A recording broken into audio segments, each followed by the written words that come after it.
gonna put some recording. We have to ignore her because she's not here. So it is a great pleasure for me to introduce Stephanie McLean from the State Library, and she's gonna talk about the depiction of disability in young adult fiction. And at the end of her presentation, if you have a question, I'm gonna ask you to come here and stand in front of Stephanie so you can ask your question. Okay, it's all yours, Stephanie.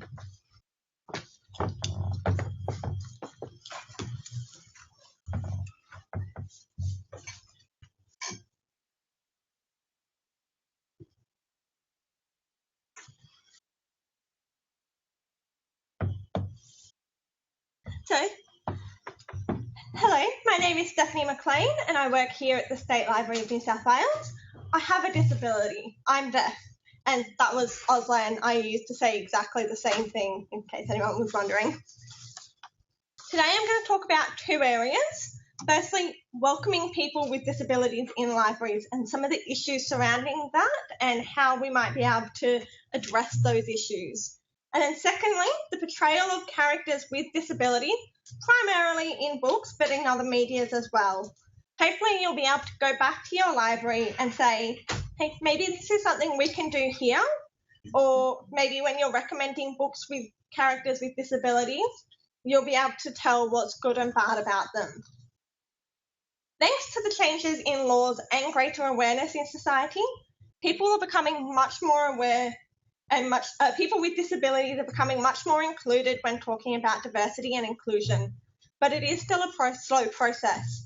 I don't mean to call anyone out, but I became involved in this seminar when colleagues realised they didn't have much on disabilities in this seminar. So I'm pretty well known around the library for being passionate on this topic. So they said, do you mind speaking? And of course I said yes. That unfortunately is the card that people with disabilities have been dealt. We often find it more difficult to speak up because we can't always physically access a lot of the forums that people use when raising awareness with issues with diversity.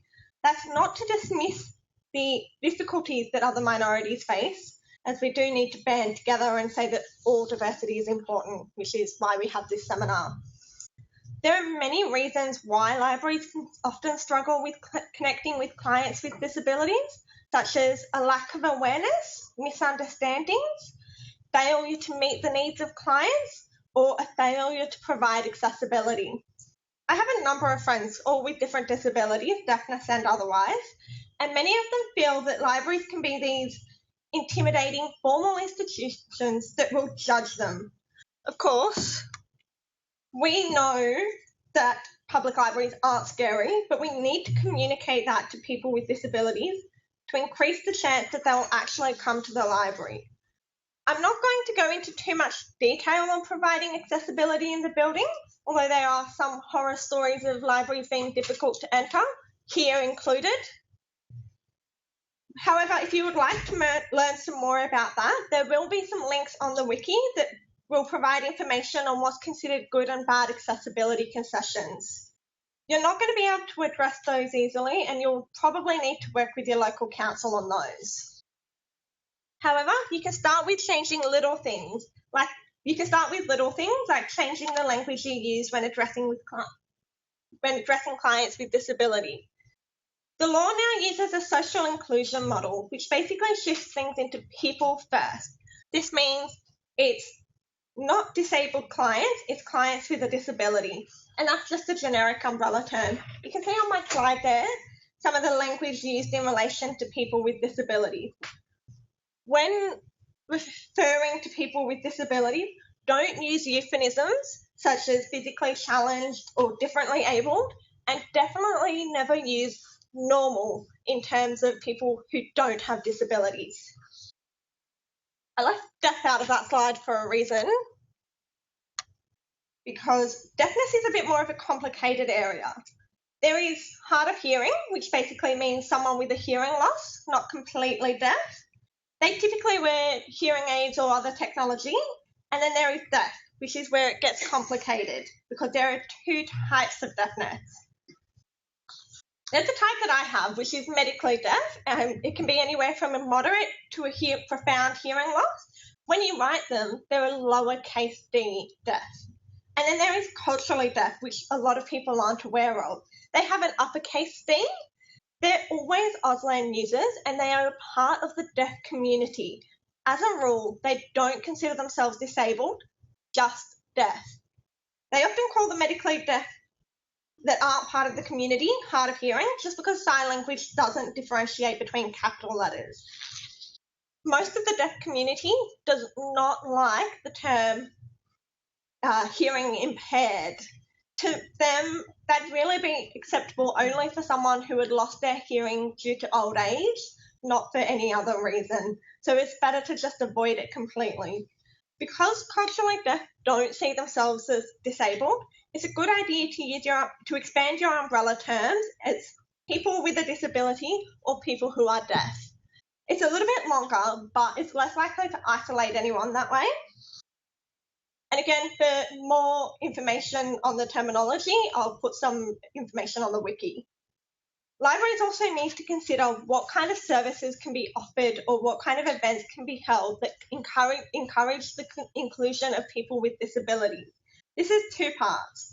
The first is trying to make sure that current events and services are accessible to people with disabilities as much as is possible. Sometimes it's not. You're not going to learn Auslan on the off chance that you're going to do a story time with a deaf child. Although if you do, that's amazing and I admire your dedication.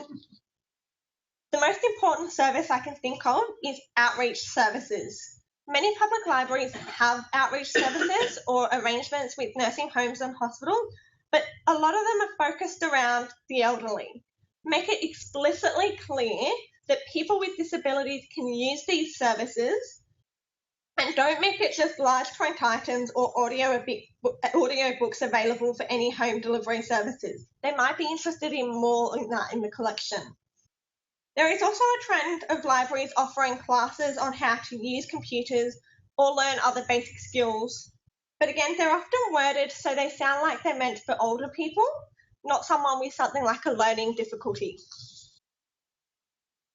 The second is holding events for people that have disabilities. Maybe hold an arts and crafts event where your primary focus is drawing in people with disabilities. Don't make it closed to people without them, but place them at the forefront. If you have any themed story times, for example, consider making a theme for disabilities.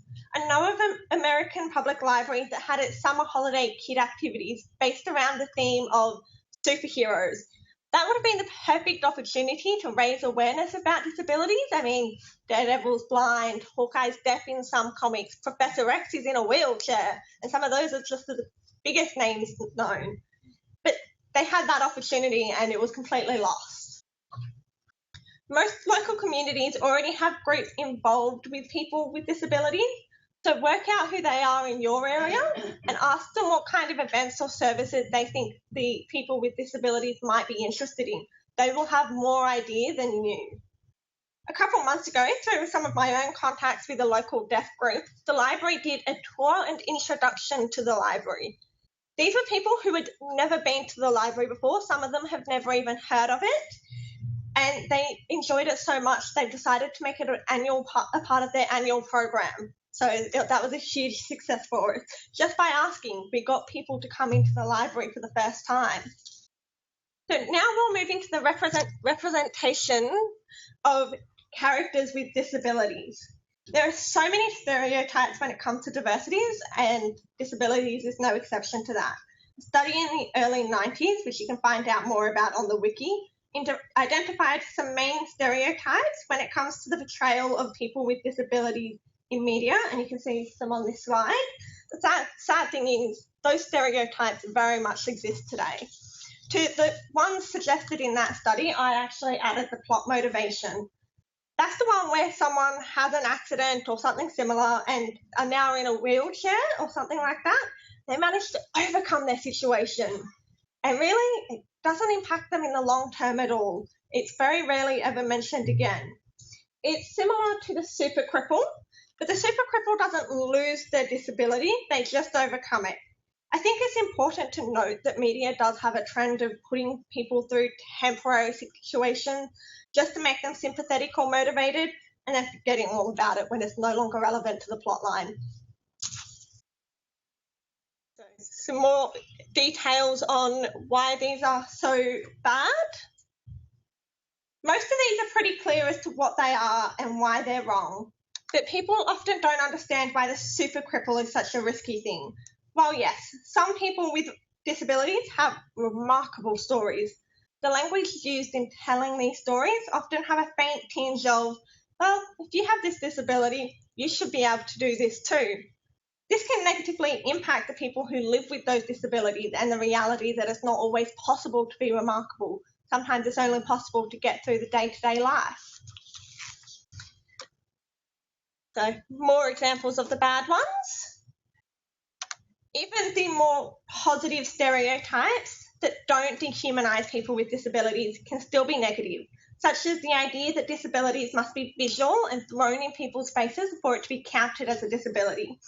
You wouldn't know I was deaf unless I told you or you saw my hearing aid.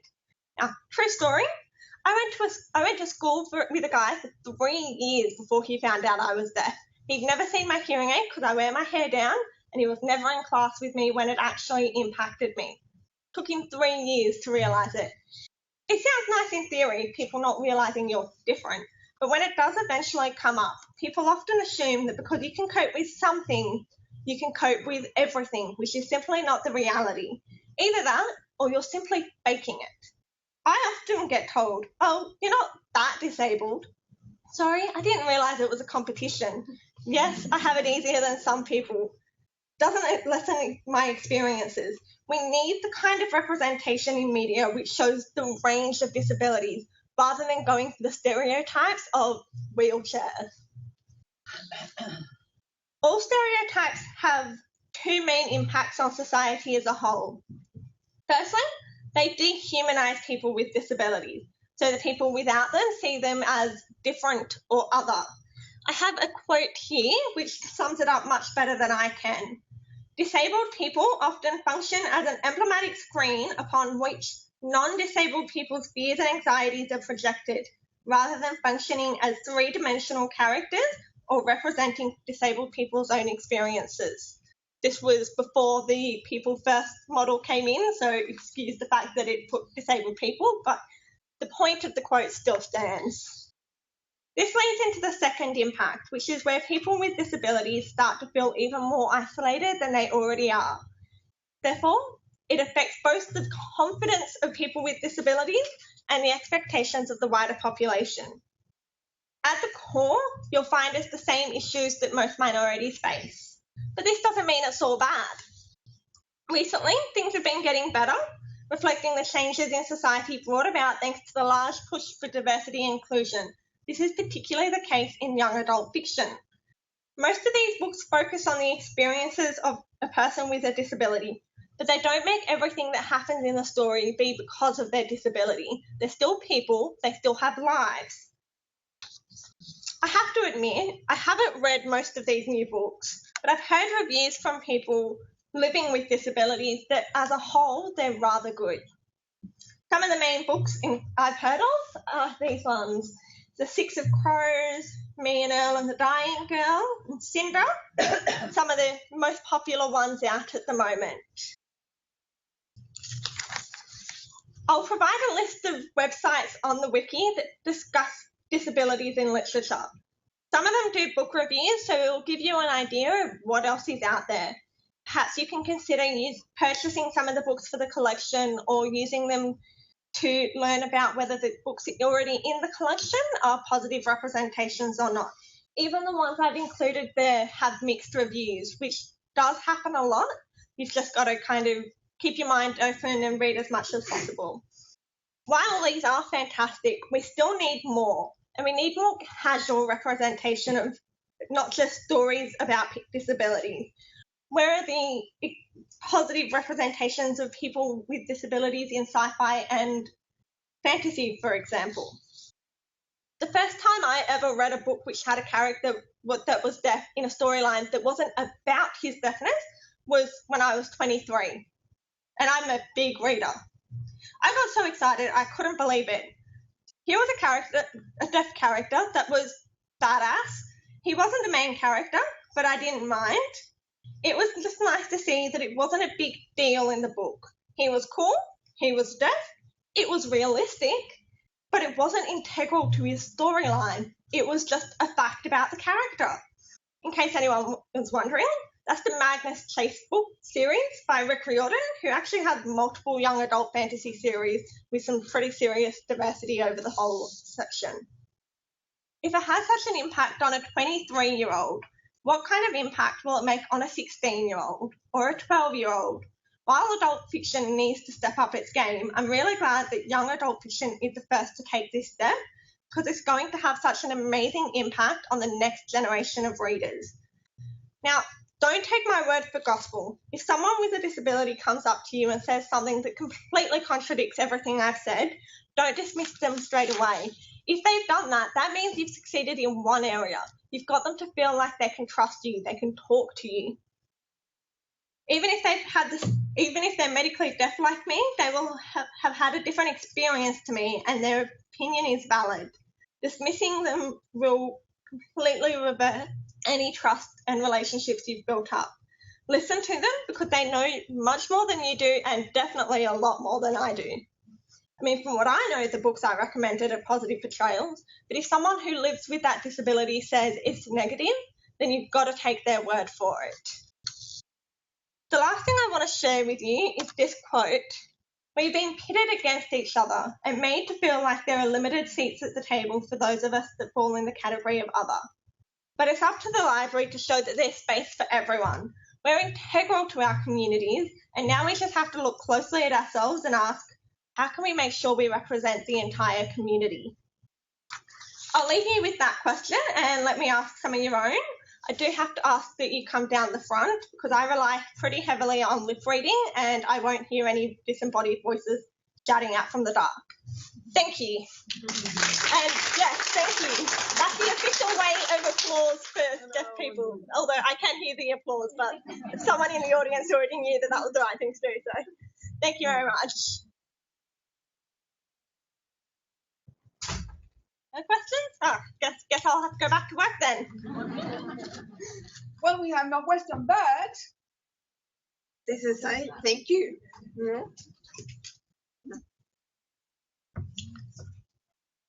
Well, that was excellent. Very, very grateful.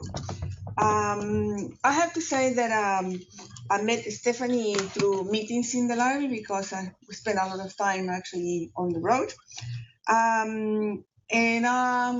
I have to publicly acknowledge that Stephanie's contribution with her experience and knowledge is helping and pushing this organization, which is very traditional, to be inclusive, because we are not. We're working really hard. So when you think that maybe you have to do a lot of work in your public library because, we need to catch up with the time, we need to be inclusive, diverse, have empathy for our community, have a deep understanding, we are in the same position. So we haven't still moving, I would say, greatly with our exhibitions and art. Arrival, first world, second world, and that will be it. So the contemporary catching of our stories, not really there. For the last 20 years, I've never seen an exhibition here that focus on, strongly in celebrating Mardi Gras. I know that we do like a little snippets, but seriously, no, we haven't catch up yet. So now moving on, and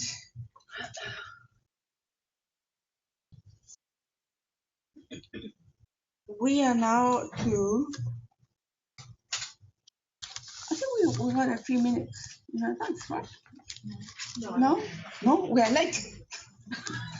Okay then.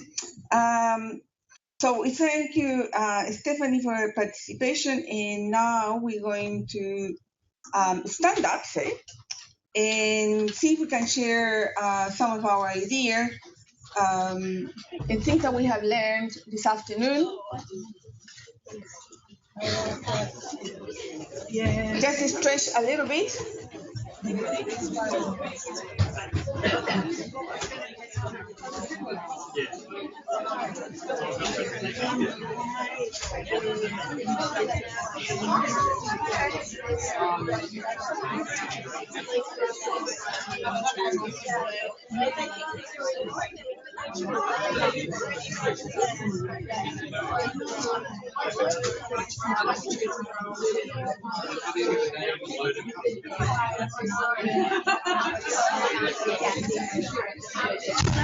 I'm next.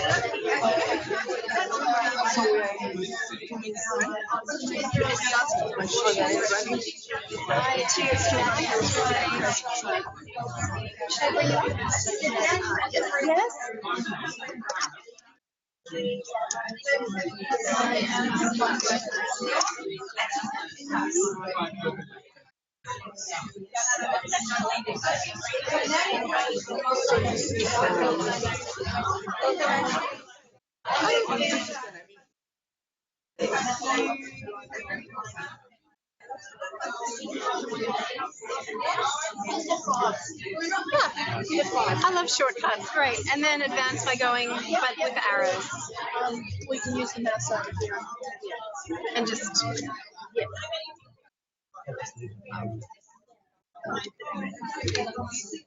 So how late are we running? No? Okay. Okay, let's settle down. You have enough stretch now. We're gonna go back to our program. We are not too late, so this is very good.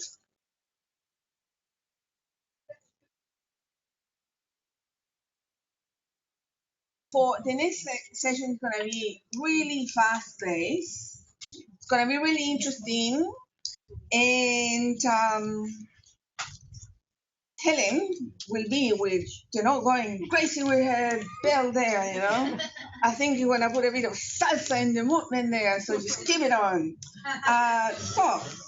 Let's invite Renee Fittler from Ashfield Library to start the program.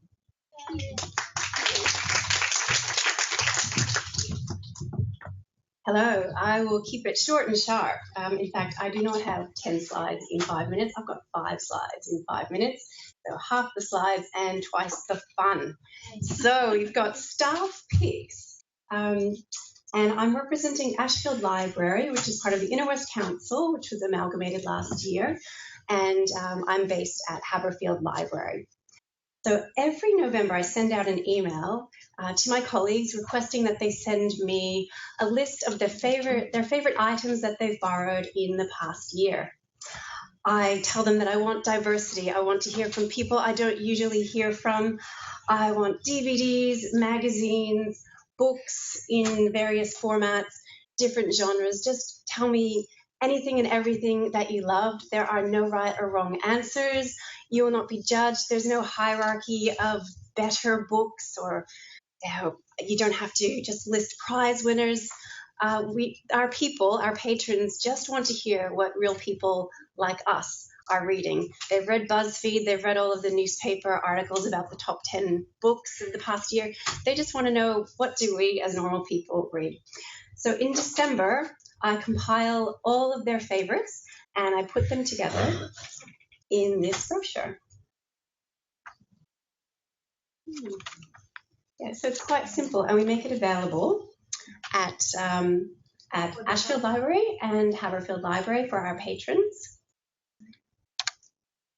So there it is. You can have a closer look. So, for example, Therese always sends me a big list, and it's quite varied. So we have non-fiction, biographies, fiction, movies, magazines. My colleagues are from different countries. They have different interests, and the staff picks reflect that. There's one colleague who pretty much only watches DVDs. She is the aficionado on DVDs, and so you'll notice her picks over there. And then flipping to the inside, you'll notice Karen gets her own page because she sends me so many.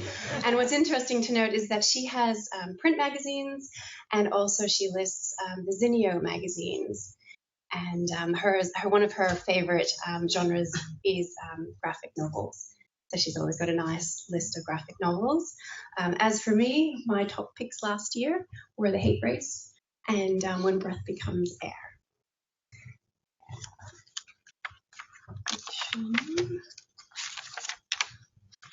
And how do our patrons use this staff picks list? They often pick it up at the library and they just walk around the aisles. You see a lot of people walking around the staff picks, just going through the shelves, exploring different areas that they may not have explored before. One of my patrons gets the list, his wife comes in and picks it up. He puts everything on hold that I recommended, and then he writes me an email and tells me exactly what he thinks of all of my picks. And I love that feedback. I love having that conversation. I love when people can put books to a name, and then they come in and see me and they say, I really love this book. What else do you have to suggest for me? So it's a great way of encouraging our borrowers to engage with us, to engage with real people. And I then extended the staff picks list and created, with the assistance of some colleagues, our February display. And this display has it all. It has staff picks and borrower picks. They were written on those red hearts, and we displayed the books. It also was in conjunction with Library Lovers Day, and you can make out the sign. It says, what I love to read, watch, and play. So there's the read, watch, play tie-in. Now you can't see it, but on the other side there were some white hearts, and people got to say what they love about Haverfield Library, and I'll quickly read that. One person, I changed the spelling so that I could read it on the day. One very articulate child said, I like about the library how many books that you've put the effort into stocking them for all of our community. And the consensus, and this next one encapsulates that, is what I love about Haverfield Library, the staff, the peace and quiet, and all the books. And then what people love to read, watch, and play, the red hearts. They love the non-bloody thrillers, they love the comics, they love Dr. Seuss. There were so many, I couldn't list all of them. But that's an example of how we use staff picks and how we extended that to February and beyond. Thank you.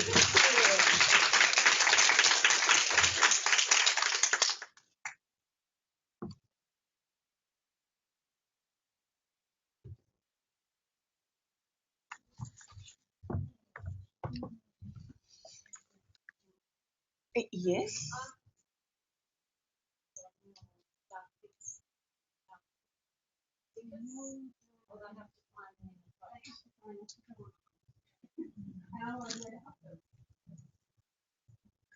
Okay, and coming to us is Fiona Johnston from Woollahra Libraries. Quick browse collection at Woollahra Library, offering the latest and greatest. Hooray! Yeah.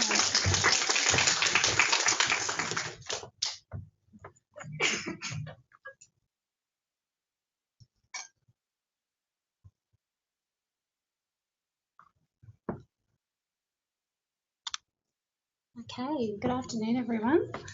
I'm Fiona Johnston. I'm the Collection Development Librarian at Woollahra Libraries. This is just a short introduction to our quick browse collection that we have. It's a new collection. We launched it at the opening of our new library in May 2016. Just to set the scene, I'll just explain a little bit about the layout of our space. Our library is over 3 levels, and each level has its own ambience and purpose. So each level has its own feel. Our old building, I don't know if you know, it was in a heritage listed house, quite small house, in a garden. So we decided to bring the garden with us into the building. That explains the green wall, and we have greenery throughout the space. Okay, level 1 is our entry point to the library. It's probably our busy, noisy space. It houses the children's collection, has lots of interactive areas for the kids, and it has our returns area and our quick browse collection. Level 2 is what you'd call a more traditional library space. It houses most of the general collection and has most of our IT, so all of our computers, printing facilities. And level 3 is the quiet floor. Has lots of spaces to sit and read quietly and study, and it also houses our local history collection. So as you go further up the levels, it supposedly gets quieter and quieter. So with our quick browse, it's located at the front entrance. Our quick browse fiction is at the front. Our quick browse non-fiction is near where our self-check machines are. So you get a lot of traffic, a lot of customers coming through those particular locations in the library. The quick browse is a curated collection. It's aimed at customers on the go, anticipating their needs and tastes and allowing them to browse and keep up with the latest reading trends without feeling overwhelmed.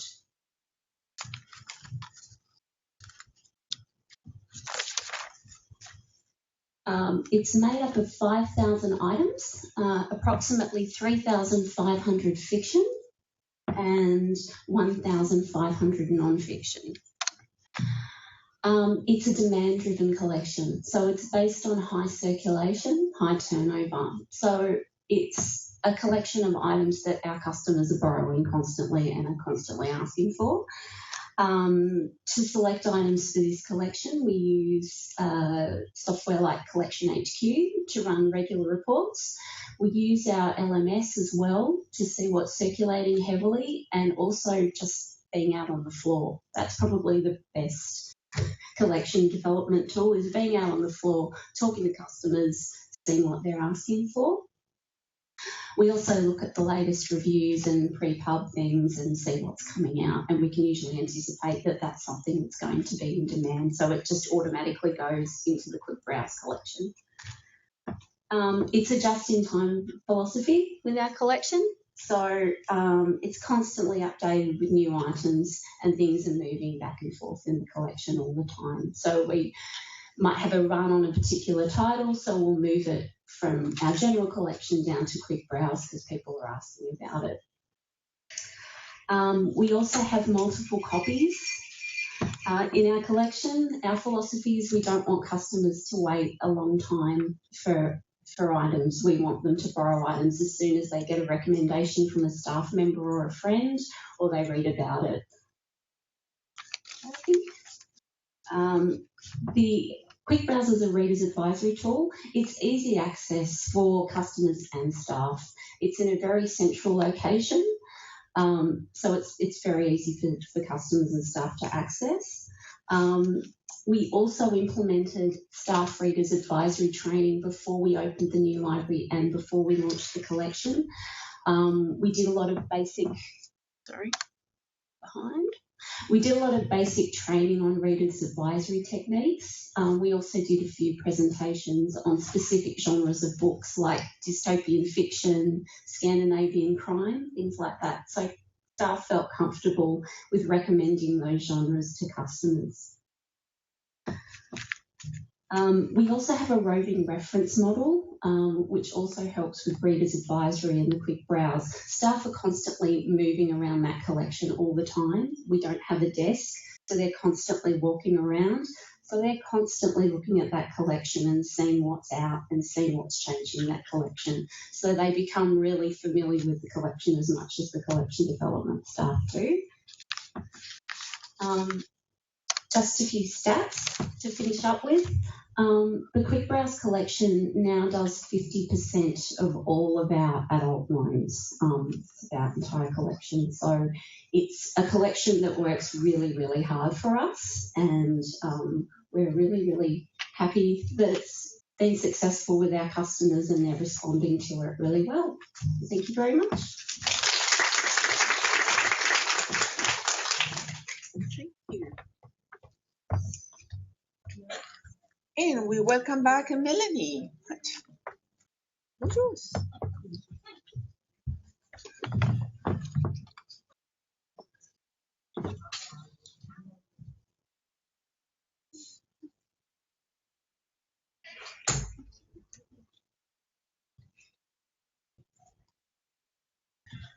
Okay, some of you might have been here last year and seen me talk about Librarians' Choice. It was a new project that I was getting ready to start with a friend of mine named Megan. Now, this isn't a library project, it's not owned by anybody, it's something that we're doing independently. And basically, every month we are putting out a list of the top 10 books as nominated by Australian library staff. Now, it can be anybody who works in any kind of a library. We're not being precious about you needing to be a librarian or anything like that. We want everybody to vote. The list every month is a list of forthcoming titles, so we want it to be nice and new and fresh. This is the sort of thing that we produce. So we collate the list together based on people's votes, and then we make sets of resources that you can use in your library, however you like to share them. So there's printable PDFs, there's slides you can use on Facebook or on a TV screen, anything like that. So last year when we came to you, really it was just a project that we just started talking about. We're excited about it. We've got 350 people now who have subscribed to this to be reviewers. We've done 2 lists and we're about to do our new list next month. So we've had lots of things happening.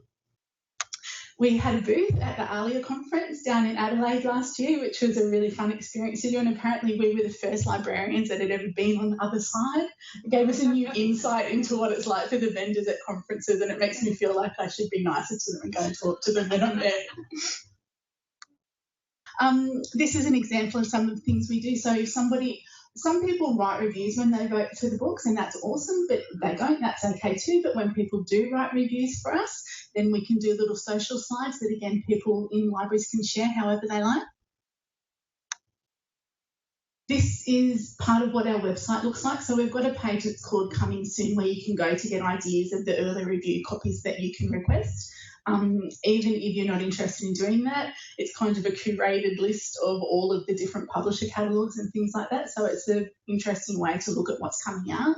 Just that we talked about this last year, we based this on an American model, and, you know, our industry is very different than the American industry, and it's been, you know, very interesting for us to discover some of the differences. One of them is that with some publishers, it's actually very, very difficult to get lists of the books that they have as forthcoming.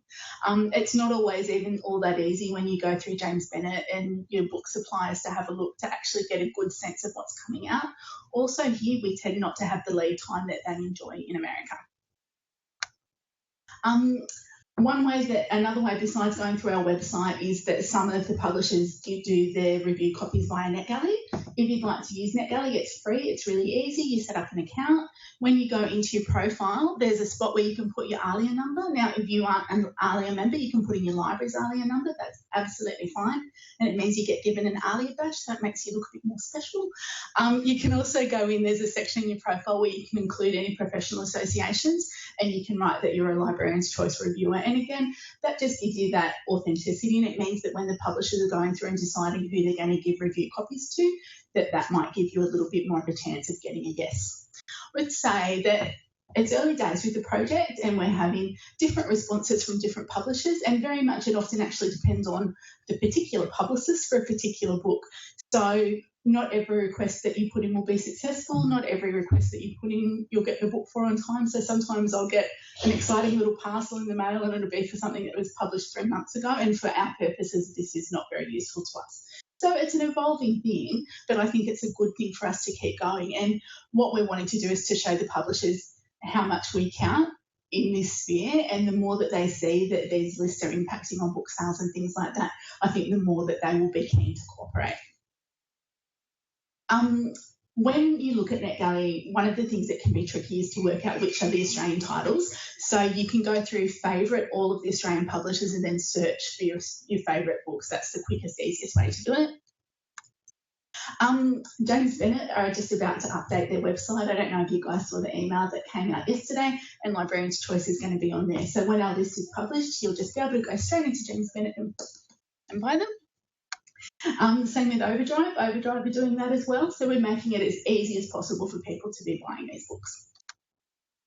Even if you don't want to review, even if you're not a selector, there's still ways that it can be useful to you. One of the biggest points of feedback we always get at Readers Advisory Things is that people find it hard to keep up with what's hot and to know what to talk about.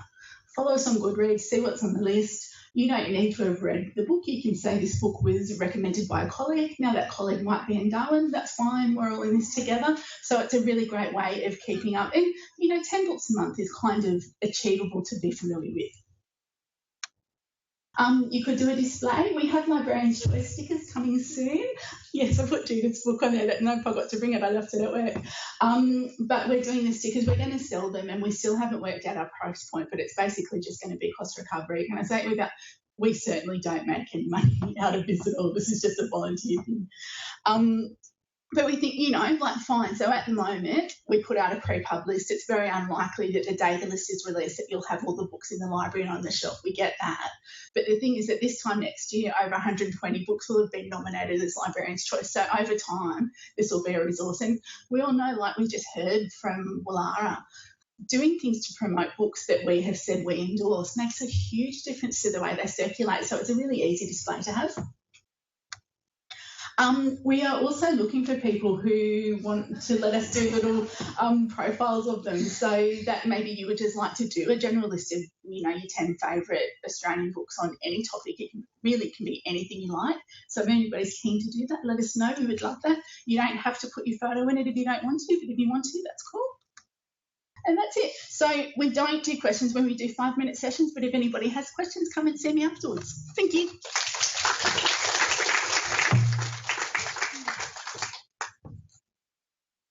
And our next presenter is Karen Redlich from Mosman Library, and she's going to talk about what we love about Mosman Library.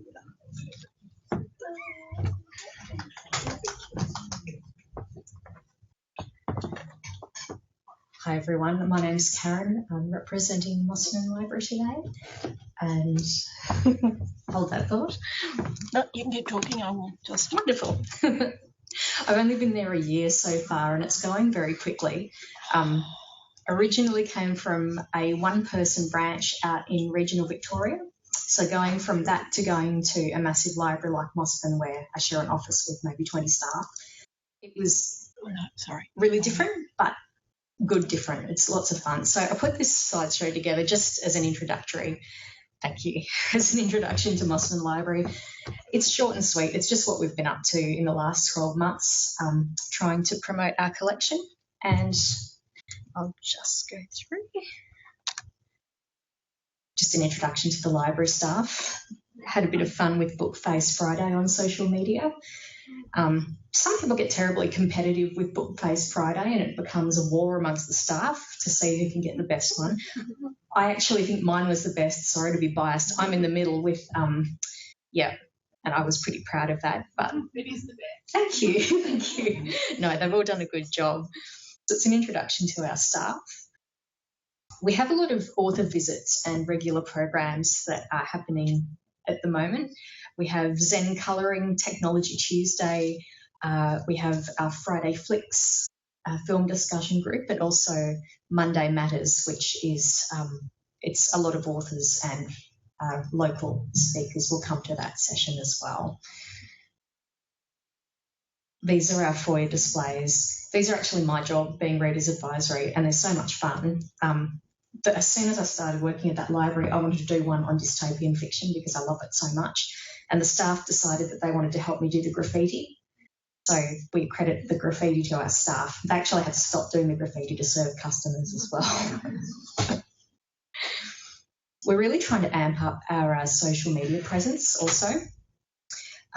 Because there were a lot of staff left at one time purely coincidentally, so we didn't have anyone who was able to just keep doing this on a regular basis. So we're putting a lot of staff pics up on our social media as well and trying to pretty it up as much as we can.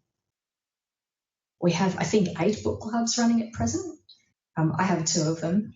They're lovely, but the only problem is we have a huge waiting list to get in, which I'm trying to whittle down. And we just tried to make sure that not all of them did Jane Harper's The Dry at the same time, or there'd be a colossal bicker fest about who got the most copies. But no, they're great. We love our book clubs.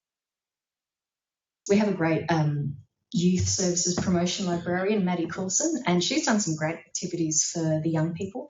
She held the Divergent Games last year, which were a collection of activities based on the factions in the Divergent series, which I thought was great, very clever.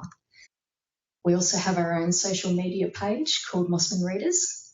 This is great because people can join up and post their own book reviews and have a blog and interact with other borrowers. Love our local studies department. I thought Donna's display for the Taronga Zoo Centenary was brilliant. So well put together. She often does things like that, so had to have a bit of a brag about that too. And last but not least, very proud of our collection. It's fantastic, and the surrounds aren't bad either. Coming from the middle of nowhere to be able to walk down to the beach is just wonderful. So if you're in the area, pop in and say hi. We'd love to see you. Thank you very much.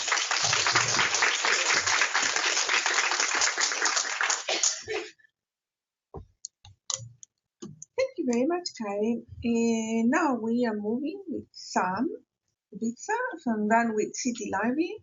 Tabletop game collection. I'm going to apologise in advance. This is my first time ever presenting. I know, shocked because how much I talk.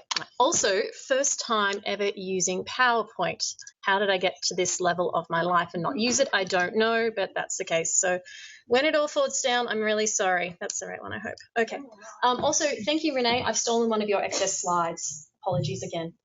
I've also done things a little bit differently here. Everybody else is sort of talking about their actual readers advising. I'm talking about a new collection, and the slides will tell you what you need to know for later. I'm also keeping this in mind for those who aren't in attendance.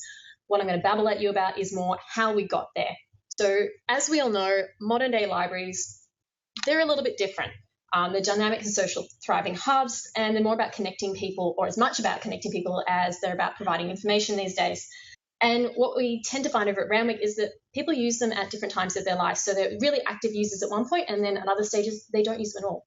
And we're all after new members. How do we attract those people who aren't the traditional users? How do we get those non-users back into the library and increase that popularity? And one way we've found that of doing that is through our gaming programs and more recently our brand new tabletop game collection. So Randwick City Library is really well known for its involvement in gaming, admittedly mostly for youth, but our relationship with gaming and that sort of thing began over 30 years ago with our toy and game library, which is a lending collection. Then about 6 years ago, we were lucky enough to be part of the free mail out, I should say, from Wizards of the Coast Dungeons & Dragons 4th edition collection. And can I just say, not only did they start us in the addictive world of tabletop gaming, and mostly RPGs, role-playing games, those of you who don't know, we found it's a brilliant way to attract non-users to the library. Also, as you can see from the photo, those texts are rather heavy, and they are fantastic for encouraging reluctant readers who are super into their gaming. I've had parents come to me and go, oh my gosh, they actually read a book. And that is significant for those sort of things. So we started with our D&D sessions for teens. They were monthly sessions with 5 to 10 players, and we noticed the turn time of attendance over a period of time wasn't great, but the school holidays we were getting super big numbers. So within 2 years, we changed it up in the school holiday sessions for 12 to 25-year-olds, which would cater for up to 35, 40 players. But we'd often get more demand for that, but had to restrict it due to our volunteer games masters, GMs, and the actual size of the room and the noise level. And we get people travelling from as far as the Blue Mountains and the Upper North Shore to attend these all-day events. And those people would sign up and then they'd borrow things. So I just gave them longer loan periods. Also during that time, we noticed that there was a big crossover interest from our RPG players in contemporary board games and card games.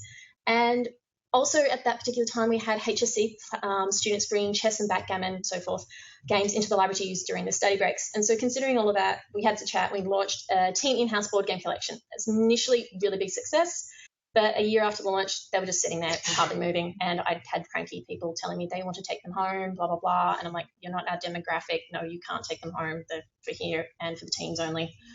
So then we started a new program to make use of the items which are sitting there called Not Board Games. I know we love a pun. This was a monthly program for teens after school, and the launch was fantastic. We had 15 teens turn up, which was our max capacity. But again, once again, as the time went on, the numbers started dropping off. And what I found was that the players, they wanted to take the games home, or their parents or their younger siblings wanted to play them as well. So moving on from that, in 2015, Randwick City Library got involved in International Games Day for the first time, and that was a huge event.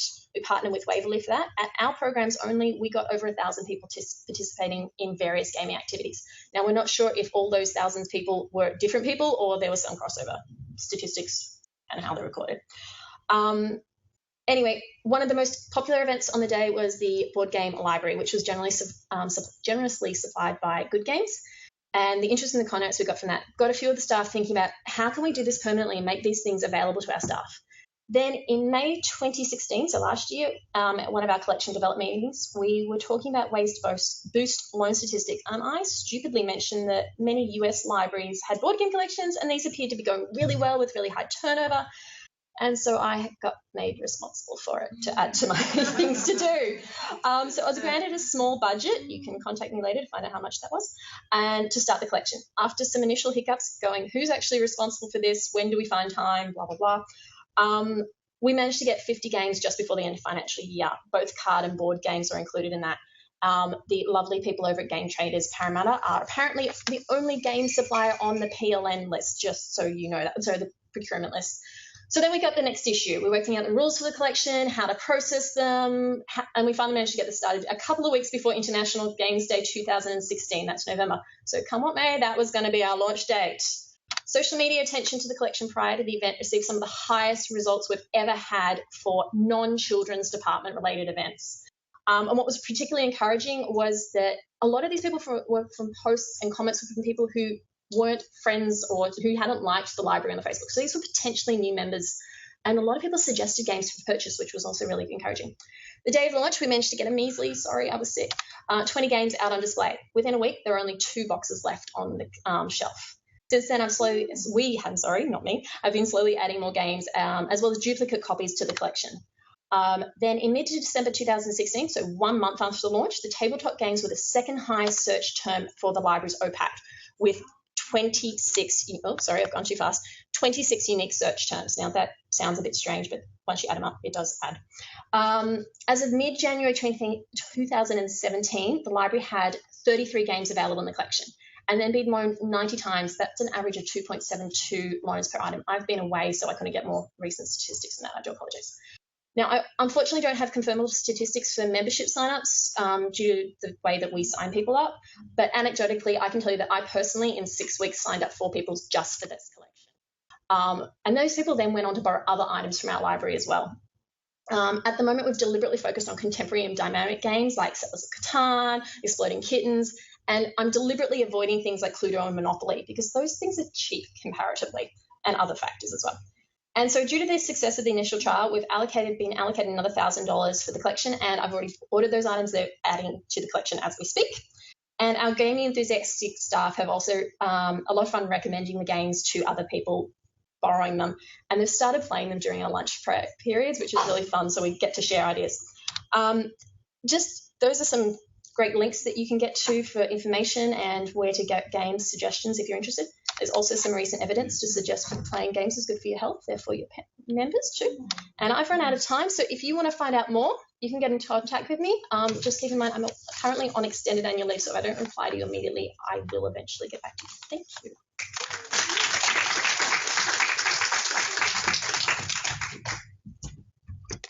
Well, that was fun.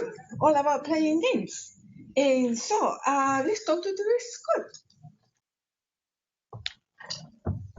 Thank you.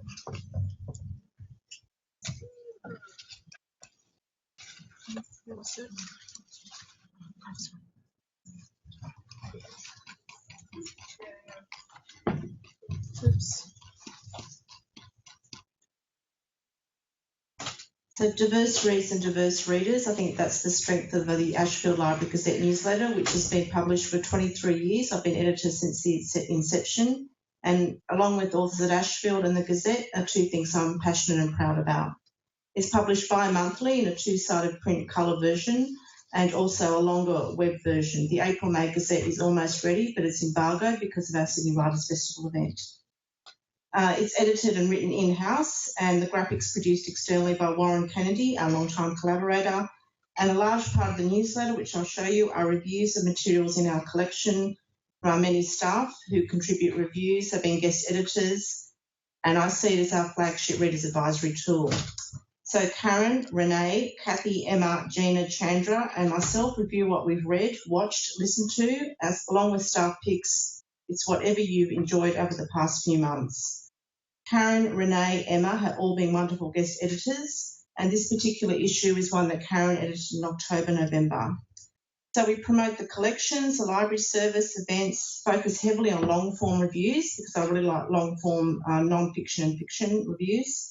Literary prize lists, shortlist winners, what's new in the world of books, publishing.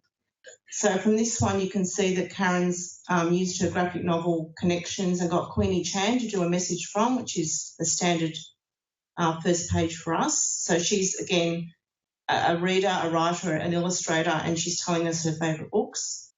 Then we just quickly scroll through because you can look yourself. So all our authors at Ashfield events.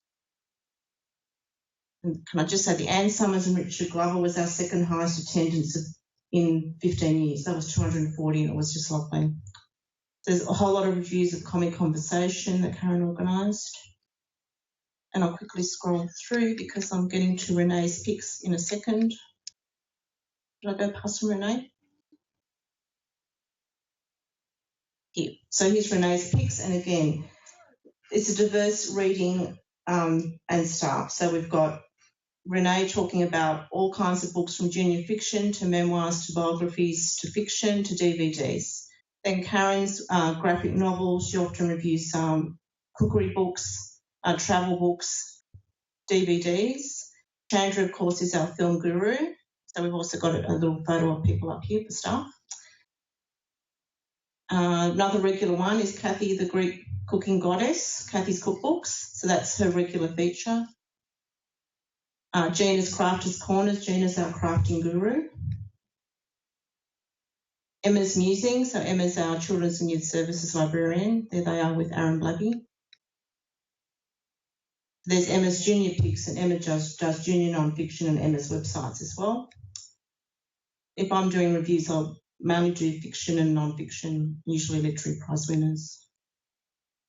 And then we've just got all the hot new titles. So it's really about promoting our collection, promoting readers and books. And really, if you can't find anything in here to read, you're a very typical reader because there's so many interesting in each issue.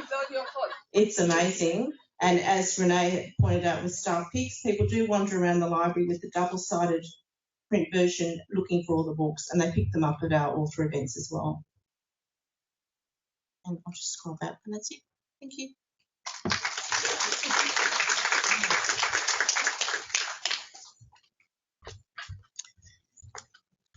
Okay.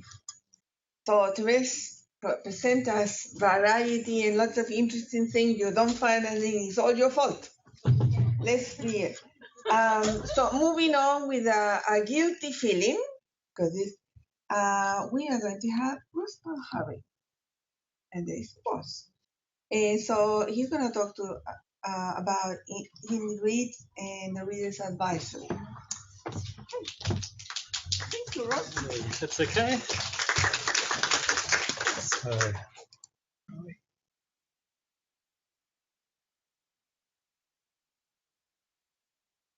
So I'm the lucky individual to be standing between you and the exit door. So I'll try and make it nice and brief. Okay, so today I'll be talking about diversity in the publishing industry and also the representation of diversity, community diversity in published content. So very quickly, can you put up your hand if you're familiar or if you've heard about the Indyreads initiative? Okay, fantastic. For those that are not familiar with it, I'll provide a very brief overview. Okay. So in 2015, the State Library of New South Wales commenced a 12-month pilot of a local e-content management platform and a new licensing model for the acquisition of digital content in partnership with Leichhardt Public Library and Parramatta City Library. The pilot, referred to as Indyreads, aimed to test a model which could provide the wider New South Wales Public Library network with the necessary technical infrastructure and legal framework to enable libraries to operate as community aggregators of locally published digital content. The hope being that the e-content management platform would provide communities with a greater diversity of locally important content purchased under terms and conditions which support the core mission of libraries and provide a sustainable business model for all parties. And I'm pleased to announce that based on the evaluation of the pilot, the Indyreads platform will be rolled out to all New South Wales public libraries in the latter half of 2017. Okay. So the digital content focus for the Indyreads platform falls into 4 categories. The first being local studies material. So public libraries can upload digitised material from your local studies collection, such as manuscripts, research reports, history books, ephemera, oral histories, as long as they're in the following formats: EPUB, PDF, MP3 and MP4. The platform will also host a collection of titles in languages other than English. So this potentially could be a statewide consortial collection. We have also been interested in self-published works sourced from Australian authors and international authors. And finally, material sourced from small Australian independent publishers. So today, I will focus on self-published works and independent publishers. The Indyreads pilot is primarily a response to the rapidly evolving publishing ecosystem. Over the past decade, there's been a seismic shift in the publishing landscape, and this has been caused by the technological revolution and the digital disruption which has followed, and that's impacted on numerous industries, music industry being one of the prominent industries. The democratisation of the means of publishing and distribution has facilitated the growth of small independent publishers and self-published authors, many of whom publish content of local importance to the communities in which they live. The ebook format has been particularly liberating for independent publishers and self-published authors, as the associated costs of production and distribution are very modest when compared to print. If we look at the graph on the right of the screen, we can see that between 2009 and 2012, the output of small independent publishers in the United States jumped from 49,000 titles annually to over 290,000 titles annually, while self-publishing jumped from 29,000 titles produced in 2004 to 2.7 million titles produced in 2010. The graph on the left, which is based on Amazon sales, highlights that while self-publishing sales are surging, the opposite is true for the digital sales of the big 5 publishers. Okay, so they're impressive numbers, but what does the boom in the output of self-publishing titles and independent published titles mean for public libraries and to the communities we serve? So before proceeding, I have a question for you. Who here has read a self-published book in the last 12 months? If you can put your hand up. Okay, fantastic. And what are your thoughts in regards to the self-published works that you've been reading? I'm personally a big fan. It gives a chance for people to get their voices out. Like, I'm a big fan of Kickstarter and all of those crowd kinds of things. So for me, it's a way that I can help support someone with their creative endeavour and it gives them a voice. So I'm super into it. Fantastic. Yeah. Any other thoughts? Yes. There are some brilliant self-published stuff, but the one that I read most recently, I'm like, there's a reason this was self-published. And I wanted to burn it within 25 pages. Right. Made myself finish it. Okay. I think they're hit and miss. Representative attitudes actually of people's experience with self-published works, but also sometimes with mainstream published works too. Oh, definitely. Okay. So here's another question. When you think of self-published works, what comes to mind? And there's no wrong or right answer. What do you think? In one word, one or two words. Well, often it's in print format. Needs an honest editor. Yep. Because in print format, they often look cheap, and that can be a thing people see with ebooks. Exactly. Yeah, there's a potential for them perhaps to be better presented. Okay, well, I think in the past our profession, when confronted by a self-published author or a title, we've often reacted like this. Okay. But let's take a closer look at the trends. So this was a bit of a revelation for me. 80% of the titles on the Amazon bestseller list are self-published or published by independent publishers. So that's a staggering 80%. It's quite phenomenal. A notable success has been in genre fiction, with many authors attracting a devoted following of voracious readers. At the recent NSWNet seminar, we had a keynote presentation by Jamie LaRue, and he told a story to the audience. He had been at a recent conference and he decided to make, in between presentations, small chat with the individual sitting next to him. And what he discovered is that that individual was actually an author, a self-published author, and it was actually someone that he'd read the works of. He was a fan of this particular individual. I think the guy produced works, kind of niche science fiction publications. So Jamie asked the guy, okay, for your last title, how many copies did you sell? And it was in excess of 300,000. Okay, that's pretty staggering. So typically, someone with that degree of success, we would have their books in our collection.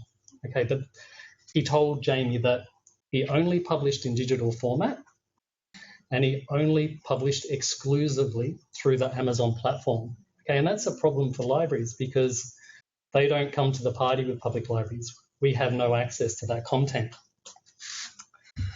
So let's take a look at Australia.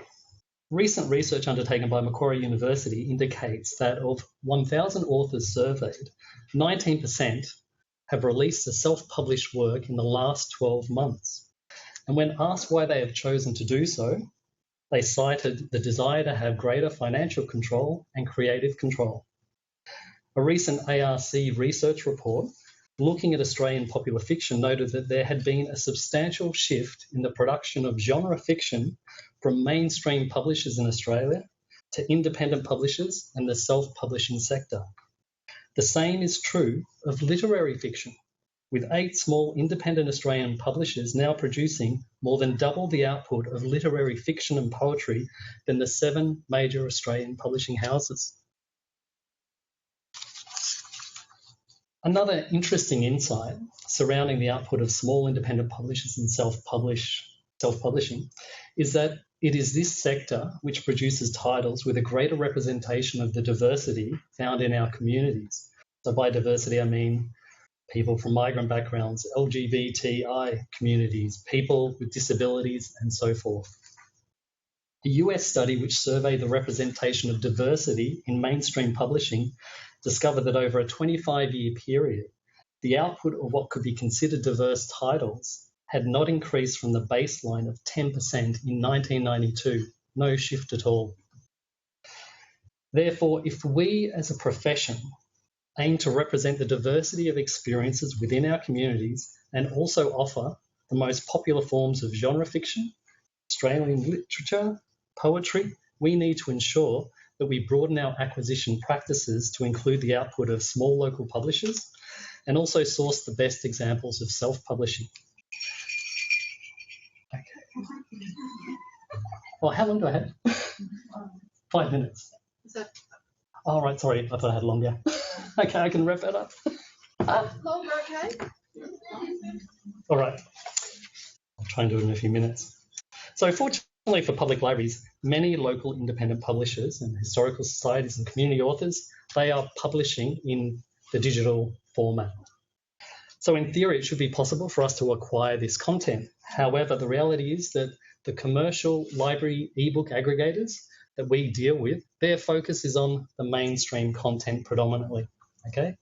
Another issue is that, or that compounds the issue, library management systems, they do not have the capacity, the functionality to host digital formats, particularly if digital rights management is a requirement. So our hope is that the Indyreads platform, combined with a license agreement, provides the New South Wales Public Library Network with the capacity to act as local aggregators of digital content and to introduce streams of content which are popular amongst the general public, but not necessarily available via traditional library suppliers. Okay, so as mentioned, the platform will be rolled out in the latter part of 2017. So New South Wales Public Libraries will have access to a statewide consortia collection of Australian and international works from independent publishers and self-published authors. We will also be developing a template workshop, which at your discretion you can run at your libraries. So the workshop aims to help aspiring authors to produce quality titles, and they will also help your library to connect with your local creative community, and in doing so, help authors connect with one another. An important issue which needs to be addressed with regards to self-published works is how do we identify quality works? For the pilot, we obtained a list of the best-selling Smashwords publications. What we did is we ran that against the Goodreads review database. That was a manual process. So that's not necessarily feasible going forward. So what we are looking into is perhaps automating that process. Okay. And I can report back actually, the feedback from the pilot, we had around 200 Smashwords titles. In general, people were really, really happy with the quality of the works that were available, and became some individuals became quite ardent fans of these authors. The second issue is pertinent to you. How do we promote new content streams to our communities? We know from the Amazon sales figures that there is a large audience for self-published and independently published works. I think we can learn a lot from the Self-E initiative. So this is a US initiative. I'm not quite sure if you're familiar with it, but I recommend you take a look at their website. They specifically address this issue by introducing self-published content into the US public library collections. Self-E has been up and running for around 18 months, and they have developed a review mechanism and an annual awards program to highlight the best examples of self-publishing works, not only in America, but actually from around the world. So an Australian author can submit a work to Self-E. That's pretty impressive. Okay, so to conclude, I'm certainly interested in your ideas and thoughts on the Indyreads platform and the new content streams going forward. So please consider this the start of an ongoing conversation. For a detailed overview of the Indyreads platform, which wasn't possible today, there are a few links here to a seminar presentation at information online, a detailed paper there, and also to a presentation at the recent Digital Frontier seminar. And I'd also recommend, on the topic of diversity, taking a look at the keynote presentation from Jamie LaRue. So I assume Alan will distribute or make available the slides. So the links are there. So thank you for the time and allowing me to run over for 5 minutes. If you have any questions, I'm happy to answer them now, or you can shoot me an email or give me a call. Otherwise, last year we went to the CPCA conference, and Stephen Herrick has been quite successful as a self-publisher on Amazon. One of the things he talked about was the algorithms that Amazon uses. Like, they really push stuff that's published through Amazon in the search results, and they kind of almost suppress the mainstream publishers. And he sort of talked about the way that they try to, they're basically trying to change the price of a book. Like, a book is somewhere between $2.99 and $9.99. I'm just interested in the platform and like what kind of algorithms you're going to have behind it for like recommending titles. Okay, so the platform can actually, what we're working towards is deeply integrating the platform into the library management system. So that will allow your clients via your online catalogue to search, discover and download from within the catalogue. There is a standalone Indyreads portal. I removed that slide, sorry. And that actually provides you with admin functionality that allows you to create curated collections, carousel collections that you can scroll through in terms of promotion. I don't think we have anything like the algorithms available to Amazon. But, you know, obviously everyone's quite envious of that. And we are, you know, we're in the early phases of this project. We're working with our technology provider. So we will, over time, be rolling out enhancements to the platform and taking feedback from end users. What kind of metadata the titles have? Okay, so for around 6 months, I licensed content directly from self-publishing aggregators and small Australian publishers. The type of metadata that arrived typically from the larger small publishers was quite decent, relatively detailed. It would arrive in an Excel spreadsheet, so it had to be then imported. For self-published works, it's a real problem. It's very thin. So Leichhardt staff have actually been going through those titles, the 200 titles, and adding SIP codes and cleaning it up a bit and trying to enhance it. But it is a problem, and I'm not quite sure how we address that going forward. Okay, we're gonna thank you for participating. And before we close, I'm just gonna go through some of the notes that Ellen gave me. Please don't forget to fill out your evaluation that is gonna be emailed to you in the morning. Remember to add titles to the stock quality health check, and this is a request direct from Helen.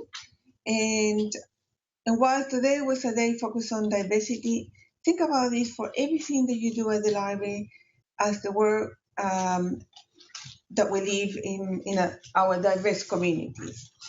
If you still have to hang around the city here before you catch your flight or your bus, or you decide to take a break, we do have at this a photograph exhibition. It's a small one, so it just take a few minutes, but it's actually beautiful. It's called Beauty in Defense, the exhibition. Once again, we want to thank you to the advisory read. It's called the Readers Advisory Working Group.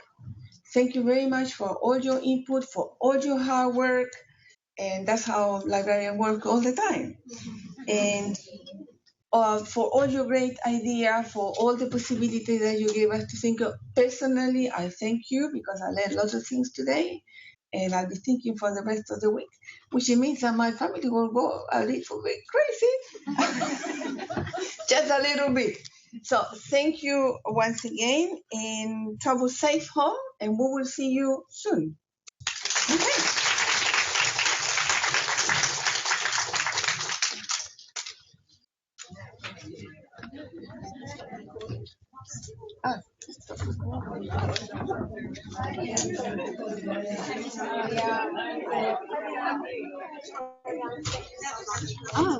Thank you. We'll see you. See you.